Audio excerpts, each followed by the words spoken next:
parábola do semeador em Lucas 8,13 diz assim: aqui caiu sobre a pedra, a semente que caiu sobre a pedra, são os que, ouvindo a palavra, a recebem com alegria. Estes não têm raiz, creem apenas por algum tempo e na hora da provação se desviam. Qual é o problema da gente receber a palavra, mas não permitir que ela se aprofunde? No meio da crise a gente se desvia. Bom, olha para mim, alguém está feliz aqui ainda? Vocês estão tão sérios. Vocês estão tão sérios. Alguém está recebendo algo de Deus? Eu já vi umas 3 pessoas levantando, pegando a bolsa e saindo. Eu estou assim, gente, eu esperava que a gente pregasse sobre o que hoje aqui? Guarda isso. A falta de profundidade nos coloca num lugar perigoso. Recebemos uma boa palavra, mas não conseguimos suportá-la. Recebemos uma boa palavra, mas não conseguimos abraçá-la. Ela se perde, ela se esvai, ela se dilui. Quem são os que não têm profundidade? São aqueles que são apaixonados pelo primeiro toque, mas não buscam uma jornada. São aqueles que são apaixonados por um encontro, mas não buscam a jornada. Irmão, olha para mim, o que Deus tem para nós não são encontros pontuais durante o nosso culto, não é uma emoção que vai levar a gente para um lugar mais alto, não, é uma jornada consciente, é uma fé racional, é um sacrifício vivo. Já falei sobre isso algumas semanas atrás. Uma fé sensorial, eu boto entre aspas, é uma fé pautada em sentimentos. Se eu sinto arrepio, uau, Deus está demais aqui hoje, cara. Se eu sinto um frio na barriga, meu Deus, alguém profetizou algo, eu sinto que é de Deus. Por quê? Porque parece com aquilo que eu queria que Deus falasse, isso é de Deus. Tem muita gente se apegando a palavras proféticas que Deus nunca profetizou. Tem muita gente achando que é Deus se movendo, quando na verdade é só o ar-condicionado que está gelado demais. Talvez esse arrepio seja só a sua epiderme dizendo alguma coisa, mas Deus não nos chamou para nos guiarmos pela nossa epiderme. Deus nos chamou para nos guiarmos pelo Espírito. E a Bíblia diz que o Espírito de Deus testifica ao nosso espírito a respeito das coisas de Deus. É a partir de uma firme convicção, não é sobre sentimento. Nós não nos movemos mais pelo que vemos, mas por aquilo que cremos. Alguém está comigo? Diga amém. Então fala comigo, a falta de profundidade pode me roubar o primeiro amor. Terceiro princípio, terceiro gigante problema que pode nos roubar o primeiro amor é a falta de tratamento. Fala comigo, a falta de tratamento pode me roubar o primeiro amor. Lucas 8,7 diz: outra semente caiu no meio dos espinhos, e estes, ao crescerem com ela, a sufocaram. Irmão, quais são os espinhos? Lucas 8,14: aqui caiu entre espinhos são os que ouviram e no decorrer dos dias foram sufocados com os cuidados, as riquezas e os deleites da vida. Os seus frutos não chegam a amadurecer. O que são os espinhos? E o que são as sementes lançadas entre os espinhos? São aqueles que receberam a palavra, mas não aceitam a ideia do tratamento, do processo, dos desafios. Preferem o conforto do que o propósito. Então, se o evangelho começa a me levar para um lugar de desconforto, eu não sei se é bem aqui que eu quero ficar, eu não sei se é nessa igreja que eu quero estar, eu não sei se é essa palavra que eu quero ouvir. O conforto normalmente rouba da gente o propósito, e é por isso que sempre que a gente está numa zona de conforto, Deus nos empurra para uma zona de propósito. O conforto, ele vai pontuar a nossa história. A gente vai viver com conforto, mas a gente não vai viver o conforto. Todas as vezes que eu estava num lugar plenamente confortável, Deus me tirou e me colocou no meio de um desafio. Por quê? Porque se eu estiver confortável demais, eu posso baixar a guarda e desejar não mais viver pelo propósito. Irmão, quando Davi estava confortável demais, algo aconteceu. A Bíblia diz que era primavera, tempo em que os reis iam para a guerra. Davi decidiu permanecer no palácio. Tem problema estar no palácio? Não, o problema é se é tempo de guerra.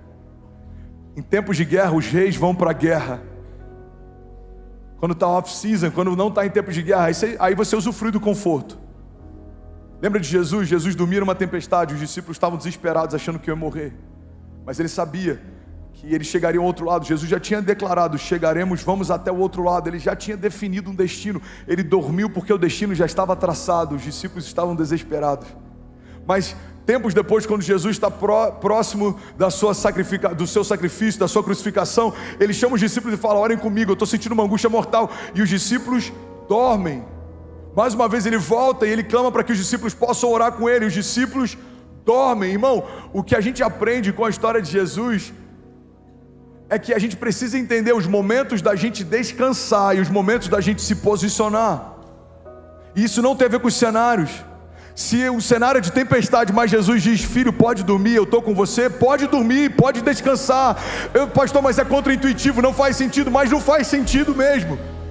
Agora, se Jesus fala: filho, se posicione, é tempo de orar, não se distraia, a gente tem que se posicionar e orar, não pode se distrair. Então a falta de tratamento, a falta de processo rouba de muita gente o primeiro amor. Por quê? Porque eu vim por uma palavra de conforto. Guarda isso, eu aprendi isso no meu ministério, no início do meu ministério, isso me marcou para sempre.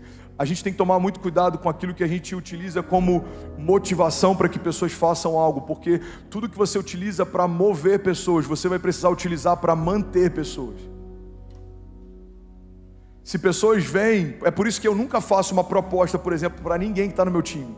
Você pode ter certeza que cada pastor que está no meu time, cada líder integral que está no meu time, não veio por uma proposta. Ele sempre vem e depois a gente conversa. Por quê? Porque se você vem por uma proposta, você só se mantém por uma proposta. Cara, eu estou indo lá para ficar com o André em Alfa. Por quê? O salário é bom. Quando a próxima igreja te oferecer um salário melhor, você deixa a gente. Cara, os benefícios são incríveis. A gente ainda não tem, vai ter. Nossos pastores ainda não têm plano de saúde, vão ter. Amém? O nosso staff está aqui porque ama, irmão. A maior parte deles ganha muito menos do que ganharia no mercado. Muito menos.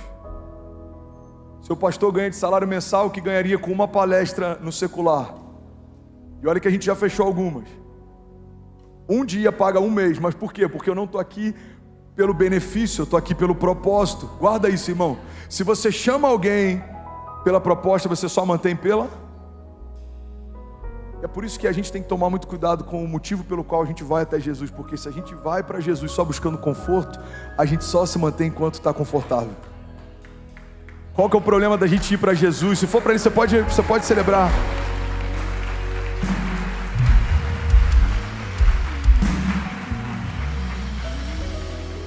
Qual que é o problema da gente ir para Jesus? Em busca de conforto, de uma palavra doce. O processo não é assim. Primeiro que o processo vai tirar você de tudo que é confortável. O processo vai tirar você de tudo que você estava ambientado. Uma nova criatura tem uma nova dinâmica, nova realidade, nova natureza, novas vestes, novos pensamentos. Tudo vai ser novo. Aí você vai precisar se sujeitar numa construção que é dentro de uma igreja local. Irmão, olha para mim. O único organismo social que faz com que um CEO de uma empresa seja liderado pelo faxineiro da própria empresa é uma igreja. Porque a gente entende que lá fora você pode ser quem for, aqui dentro os critérios são outros. Talvez o faxineiro da sua empresa, e quando eu falo isso, não falo com nenhum tipo de constrangimento, mas a gente está falando sobre classes salariais e sobre jornadas de trabalho diferentes. Alguém entende isso? Diga amém. Talvez ele vai chegar e ele é um homem de Deus, ele já é ativado no profético, ele tem maturidade na fé, ele é líder de GC, ele está na jornada há anos. Aí você chega, você é um CEO de uma multinacional. Você é o topo da cadeia de liderança da sua empresa. Aí você tem um chamado em Deus, você começa a se desenvolver, você entende que você tem um chamado de intercessão. Quem vai te liderar? O cara que você lidera. Por quê? Porque lá fora existem princípios e existem hierarquias, mas aqui também. Eu já vi donos de grandes empresas servindo no parking, porque eles entenderam que não tem a ver com quem você é lá fora. Dentro da igreja tem a ver com quem você é no reino. É uma construção. Você está comigo? Diga amém. Então se eu venho por uma palavra de Deus vai te dar chaves, chave da casa própria, chave do carro. Primeiro momento de crise financeira eu abro mão desse Deus. Por quê? Porque eu vim por um motivo, mas esse motivo não me manteve. Não, irmão, nós não viemos por aquilo que Ele pode nos dar. Nós estamos correndo na direção de Jesus por quem Ele é. Ele é maravilhoso, Ele é bondoso, Ele é glorioso. Ele enche de favor aqueles que o perseguem. Ele é Pai.